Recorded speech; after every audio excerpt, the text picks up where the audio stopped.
계속해서 대구 경북 소식입니다.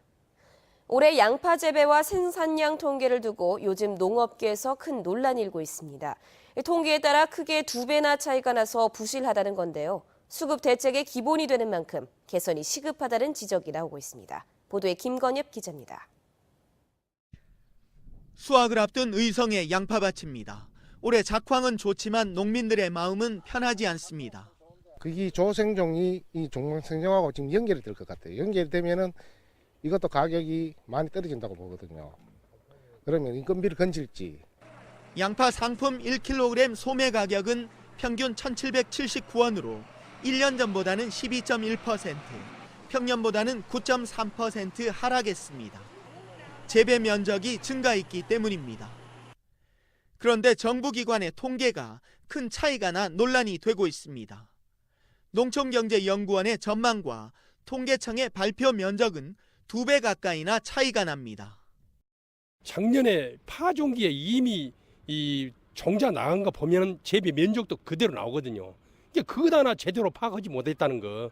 거기서부터 부실한 통계는 후속 대책에 큰 영향을 미칩니다. 농식품부는 자율 감축과 소비 촉진 등을 통해 양파 가격을 안정시키겠다는 대책을 내놓았지만 턱없이 부족하다는 반응들입니다. 정부에서 산지 폐기 물량을 좀 더 가감하게 많이 늘려주었으면 하고요. 생산자들도 품질이 떨어지는 것들을 초라하지 말아야 하겠습니다. 비슷한 시기 출하를 앞둔 마늘도 사정은 비슷해 하루빨리 생산 면적 관측 시스템이 개선돼야 한다는 목소리가 커지고 있습니다. MBC 뉴스 김건엽입니다.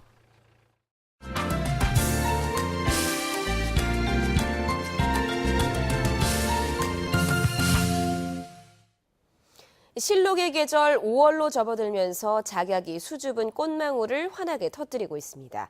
향기도 좋은 데다 크고 탐스러워 한박꽃으로 불린다는 작약. 장흥에 자리 잡은 국내 최대 규모의 작약 재배지를 목포 문현철 기자가 다녀왔습니다. 서울 광화문에서 볼 때 정남쪽에 해당하는 장흥군 용산면 송전리.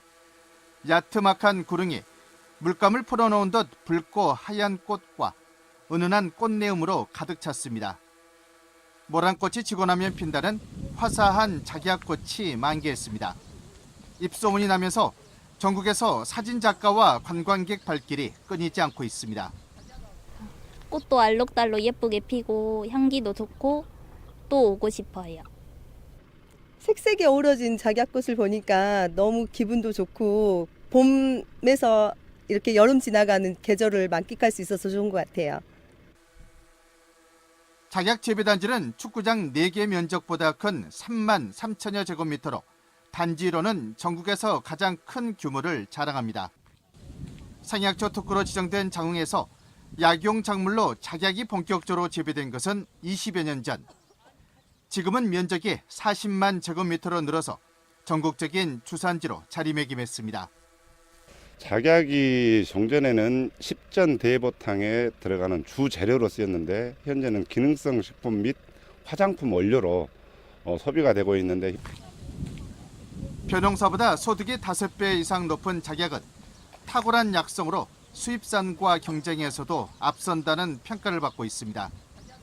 게다가 국내 생산량이 수요량의 절반에 그치고 경관용이나 화훼용으로도 시장이 커지면서 작약이 고소득 틈새 작목으로 떠오르고 있습니다. MBC 뉴스 문현철입니다. 공직선거법 위반 혐의를 받는 권영진 대구시장 예비후보가 검찰에 고발당했습니다.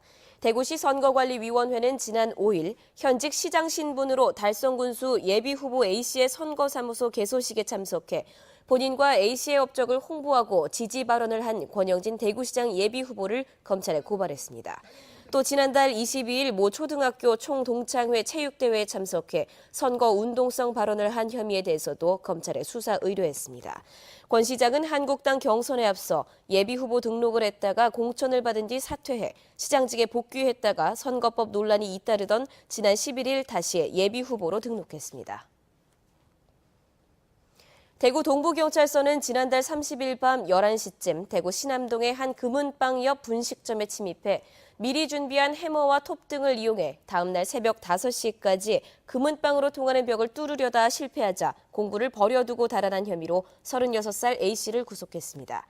A씨는 개인 빚으로 고민하다가 범행을 결심하고 2차례 사전 답사까지 한 것으로 드러났는데 금은방 주인은 예전에 비슷한 일로 수억 원의 피해를 본 뒤에 벽을 따라 두꺼운 철판을 설치해 범행을 막을 수 있었습니다. 대구지방고용노동청은 경산의 한 자동차 정비업체 사업주 50살 A씨가 근로자 36살 B씨를 실업 상태로 허위 신고해 지난해 6월부터 10월까지 5차례에 걸쳐 실업급여 480여만 원을 타낸 혐의를 적발해 검찰에 기소 의견으로 송치했습니다.